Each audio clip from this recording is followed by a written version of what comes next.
One of the biggest genre shows to come to a close during 2019 was Fox's Gotham. What had initially started as a series centered on Jim Gordon being transferred to a Gotham City Police Department that was rife with corruption, the show became that and so much more over its 5-year run. Featuring a who's who of Batman comics, Gotham gave audiences a glimpse at skewed versions of so many familiar characters. But regardless of what it got right and what it got wrong, Gotham was completely and utterly its own world in every way possible. So let's take a look at how Gotham contributed to the wider world of the DC Comics universe. I'm Will for What Culture, and here are 6 times Gotham improved Batman's mythology and 4 times it failed. Let's start with the good. 6. Made C-listers matter. While the early buzz around Gotham made it clear that we'd be seeing the descent into madness of big-name villains like the Penguin and the Riddler, the show also managed to handle some of DC Comics' supposed C-list rogues in an impressive way. A prime example of this is how Gotham served Victor Zsasz. Even on his good days, Zsasz is never anything more than a supporting C-list rogue of the Dark Knight. His story of carving a scar into his own body each time he kills somebody is a chilling one, yet Victor is always a throwaway bad guy who Batman disposes of with ease. Gotham's take on Victor Zsasz saw the character positioned as a truly vicious, twisted, and clinical threat who was so good at being bad that he was the go-to hired hand for so many other nefarious sorts across all 5 seasons of the series. Other similarly lesser thought of villains who were fleshed out brilliantly in Gotham were no-good sorts such as Carmine Falcone, Sal Maroni, the Mad Hatter, and the show's unique takes on Solomon Grundy and Firefly. 5. Allowed the city to breathe. Across a wide variety of mediums over multiple decades, Gotham City has so often simply been the city which is the backdrop to so many of Batman's battles. What the Gotham show did so well is that it allowed its titular city to breathe and become its own beast. Anyone who's ever read a single Batman comic will likely be aware that Gotham City is intended to be its own character, yet we've never seen that play out in anywhere remotely close to how the city was handled in Gotham. By not solely focusing on one person's journey and by exploring so many corners of Gotham's dingy streets, the series managed to make Gotham City its own monstrous locale. Each Gotham building, each Gotham street, each Gotham room, they all felt like individual beings in their own right. Never in the world of Batman, bar possibly the iconic Batman the Animated Series, has Gotham City been treated with so much respect and care by a creative team.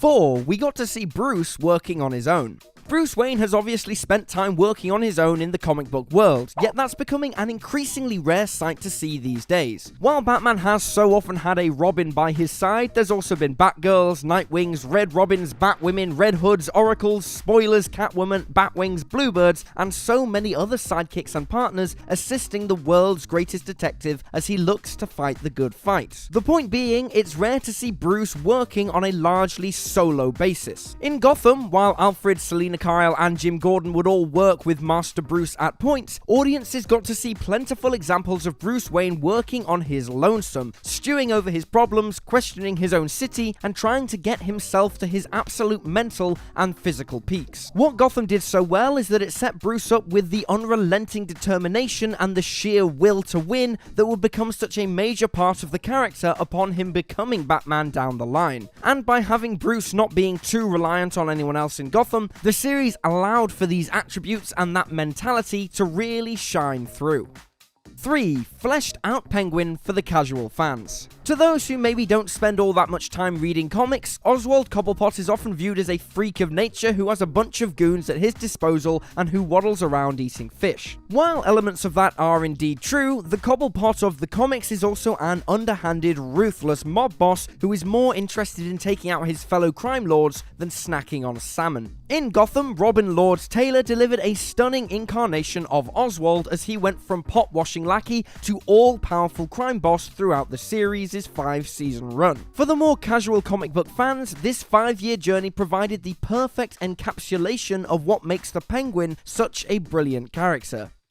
2. It didn't overly rely on the freaks. Of course, Gotham served up its fair share of camp, erratic, vibrant supervillains, but the series didn't lazily fall back and just rely on the freak corner of Batman's rogues gallery to carry the show. So often in the Bat books, the narrative will solely be focused on one of the Caped Crusaders' freakish villains. That's all well and good, yet there's always the temptation to allow this freak of the week to take center stage at the expense of the greater world of Gotham City and its more non-superpowered characters. In the Gotham TV show, while such villains were allowed to flourish and were showcased well, the series also retained its identity of being a show about regular people in a corrupt and dirty city. More time was afforded to the war between mob bosses than it was to simply highlighting a crazed supervillain, and in doing so, Gotham shone a spotlight on how everyday people can be just as vicious and underhanded as any over-elaborate, amped up to 11 comic book rogue. 1. Showcased the bond between Bruce and Alfred.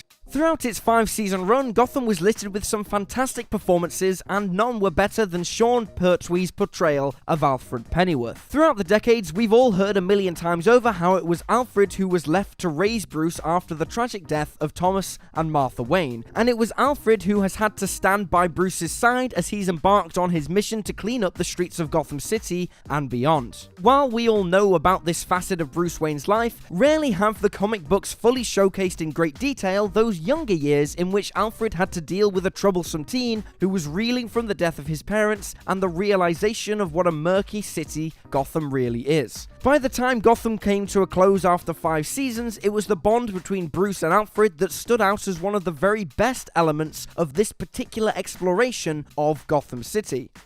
But alas, it is not all good news. It's time to look at the areas that Gotham failed.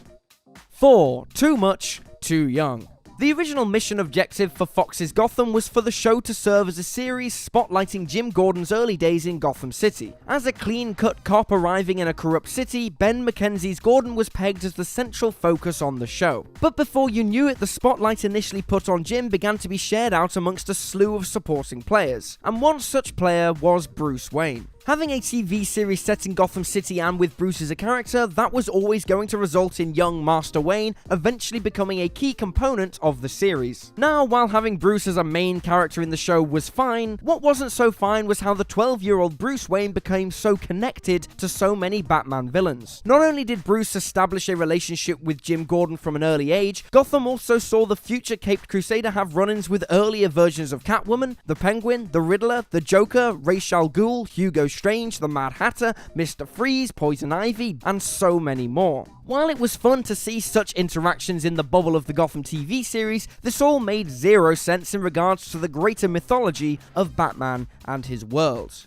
3. The Batcave was already there. Part of Bruce Wayne's journey to becoming Batman is constructing what would become known as the Batcave. In Gotham, however, the Batcave already existed way before Bruce became the Dark Knight. Teased during the closing moments of the show's debut season, Season 2 would see the Batcave revealed in all of its glory. Only, of course, it's not yet referred to as the Batcave. Instead, it was revealed that Thomas Wayne had his own secret working area underneath Wayne Manor. Thomas used this space to investigate some more questionable antics that were being undertaken in his own Wayne Enterprises, and this space would go on to become the show's take on the famed Batcave as time progressed. Unfortunately, seeing any sort of precursor Batcave courtesy of Bruce's father just felt very contrived and a little too convenient.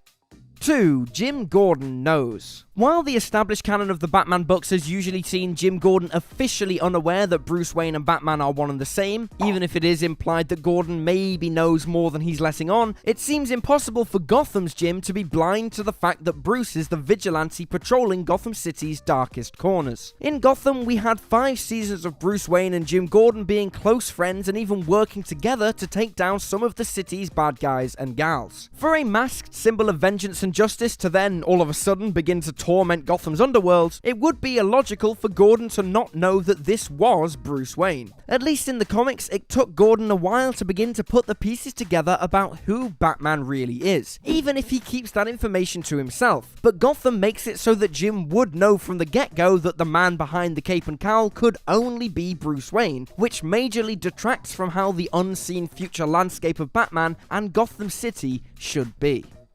1. He's basically Batman. As Gotham's final episode drew to a close, audiences were given a glimpse into a future in which Bruce Wayne has fully embraced the moniker of Batman. But the real truth of the matter is that we'd all pretty much seen Batman already. In the comics, in particular Frank Miller's seminal Batman Year One, we see a 25-year-old Bruce returning from his worldly travels, having honed his physical abilities, sharpened his mind, and returned to Gotham City with a determination to rid the city of its vile and vicious criminal element. Needing a symbol that will strike fear into the streets of Gotham, a bat crashing through a Wayne Manor window gives Bruce the inspiration to take on the mantle of Batman. The thing is, in the Gotham TV show, Bruce Wayne is pretty much already Batman before the series finale's 10-year jump into the future. He's already been out patrolling the rooftops, he's already been targeting Gotham City's most infamous of characters, and he's already been wearing an outfit that is essentially an earless, capeless batsuit. For the last season or more of Gotham, we were basically watching Batman Light,